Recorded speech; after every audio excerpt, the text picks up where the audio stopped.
want to start with how your husband's doing. Oh, sure. You know, he is doing really well. It was hard for him at the beginning. He got really sick. He had pneumonia. He was in the hospital for nearly a week and then had to isolate for 2 weeks after that, because back then we didn't know what you should do. And he's doing really well now. And so is my dad, who got it at 92, and he was in assisted living, and it was really, that was scary too, but he made it through. I had not heard that. Yeah. So how long ago was that? That was back in June. Okay, but he's doing No, okay. he's doing really well, yes. Well, that's good to hear. Talk about today's event and why Stoddard, Wisconsin?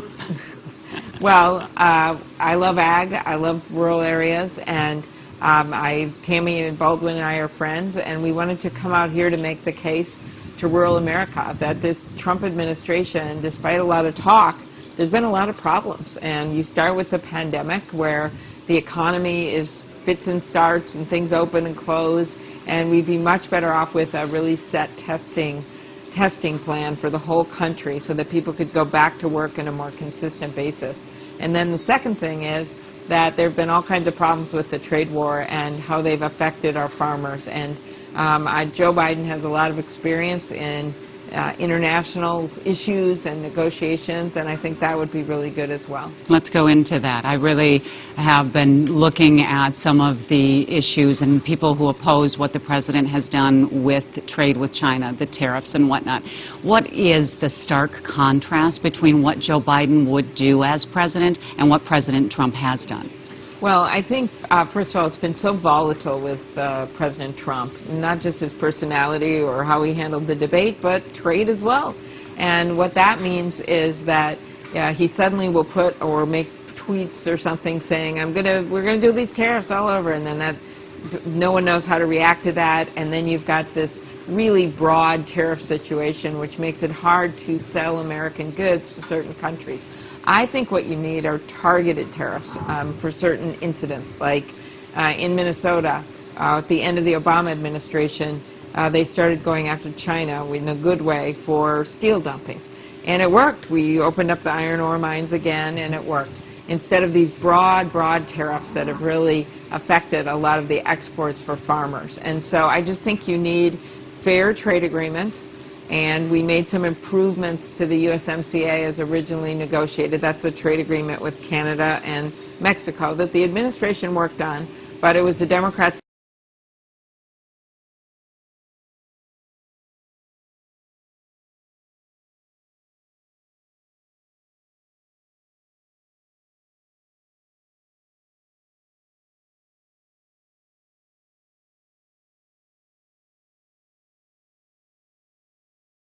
to push for some changes, and then that got passed, and that is a model we can use as we deal with Europe and Asia and other trade agreements that may be coming our way. Because in this really tough economy right now because of pandemic, you want to be able to export your goods to the world, and that means an emphasis on American-made products and American-made food.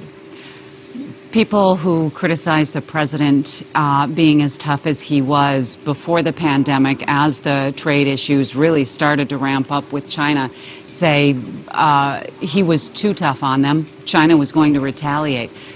Other people on the other side then say it was time to get tough on China. Sure. Do you agree? The Chinese have a long-term view, their leadership, and they are looking at everything our president says. So, yes, they have not been good players at all. They have stolen intellectual property, the Chinese. They have violated trade agreements, and then they have basically not in their own country done things to have good labor standards and the like. So that's affected us and hurt us. But the answer is not to just slap on broad tariffs on everything. The answer is to engage in negotiations that actually produce agreements that make it better. And we just haven't seen that happen. In fact, our world trade deficit with the rest of the world, the U.S. trade deficit, has gotten worse during the Trump administration. It's now at something like $891 billion, I think. For critics of Joe Biden, they say he was in office for 47 years and things didn't change, things didn't get better, things weren't better for our farmers. What do you say to them? Well, I take us back to the Freedom to Farm era, which was a Republican-led policy. And in fact, during the Obama-Biden administration and under the great leadership of Tom Vilsack, who was the Ag Secretary from Iowa, former governor of Iowa, the entire time, we actually had very steady ag policy, and we saw so much growth with everything from commodities on. And this last farm bill, the Democrats played a major role in negotiating. So I view the time when Obama and Biden were in as a better time for our farmers than right now. And in fact, the downturn in farming and in commodity prices happened before the pandemic because of the trade war. And so I think the case can be made that Joe Biden, as vice president to President Obama, working with Ag Secretary Vilsack, they actually did a better job, much better job, than what we've seen in the last 4 years.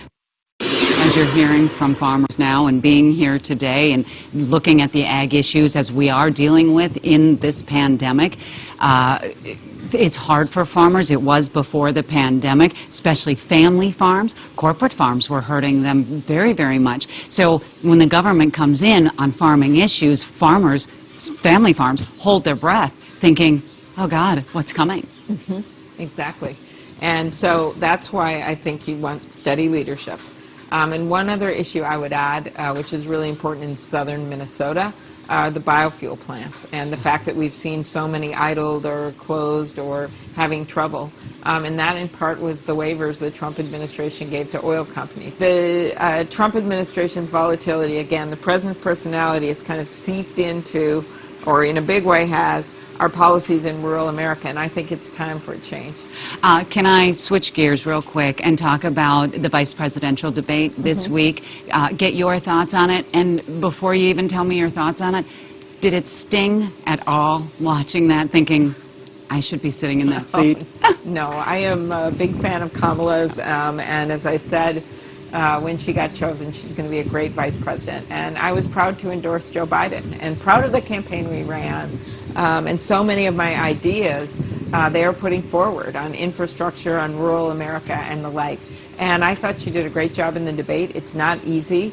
Mike Pence is a good debater. I actually was in the front row of the debate he had with Tim Kaine in 2016.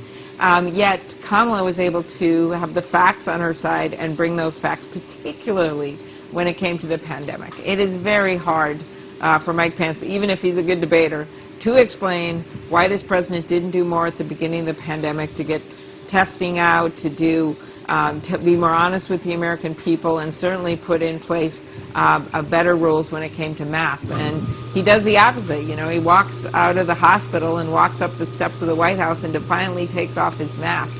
That's a moment no one's going to forget. What a stark contrast, though, this week than what the debate was last week. Exactly. And last week was hard. I will add that as well. I think Trump, he interrupted Chris Wallace 145 times, an all-time record. And so... Did you have a hard time watching that? Or were you sitting there? That was really hard to watch. It was much easier to watch the vice presidential debate, but the Trump debate, I thought, really showed people what he was like. So, and that's one of the purposes of a debate, no matter how hard it was to watch. And a lot of independent voters, especially suburban voters, they kind of saw that and thought, wait a minute, I don't want 4 more years of this. And that's what I was wondering, because as I'm watching it, I don't like watching that kind of conflict.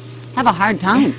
And other people love to watch that. So, on one hand, it was entertaining. Did you ever, in that debate, think, this is really good for Democrats?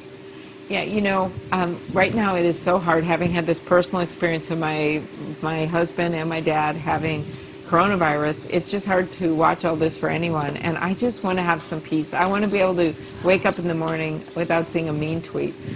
For Rochester, where it is such the center of medical research, I want that research, of course, respected and built on. And I just think to do that, we're going to need a new administration. Can you speak to the medical side of things in Rochester with Mayo Clinic, the plasma testing, which your husband benefited from? Well, actually, my husband... And he donates. Yeah, my husband is, I think, on his 4th time donating. He was just down a few weeks ago. And we know it's not the only solution, but we know it's part of the solutions. But the key, again, that got all messed up a bit for a few days. Now it's okay. Because of the president's exaggeration of it. And, you know, these things make it really hard for people to understand where they should turn. And I think you've got to allow the doctors to make recommendations. Plasma is helpful. We're learning more and more. Some of the new things the president got to have, they're helpful. But to say that this was going to be gone by Easter or that it would be evaporate in the warm weather, wow, that is misleading the public. And for me to find out that he knew way back in February this was airborne at a time where we were just trying to keep our surfaces clean, which is still important, and wash our hands. And my husband didn't know you could walk in a restaurant without a mask and get it back in February and March. The president had more information and he didn't tell people. The next few weeks for you will be what? This? Next few weeks, yeah, I'll be at dairy farms. Next few weeks will follow you. After week. Now, I'm going to continue to help out Joe Biden. I'm going to help out some of our candidates in Minnesota, including Dan Feehan in the Rochester area. And then I'm going to in all of southern Minnesota. And then I've got work to do. I've got this hearing coming up next week, so I'll be back in Washington. But I think really important is the closing argument to make to people, which is Joe Biden has a plan to build back better. He is someone who is compassionate and competent. And even if you voted for Donald Trump before, and even if you have long time voted Republican, after what you saw in the debate, after you saw how the president handled getting sick, where he took off his mask in front of the entire world, you've got to think, I want something different for the next 4 years, and I want to bring our country together instead of dividing it.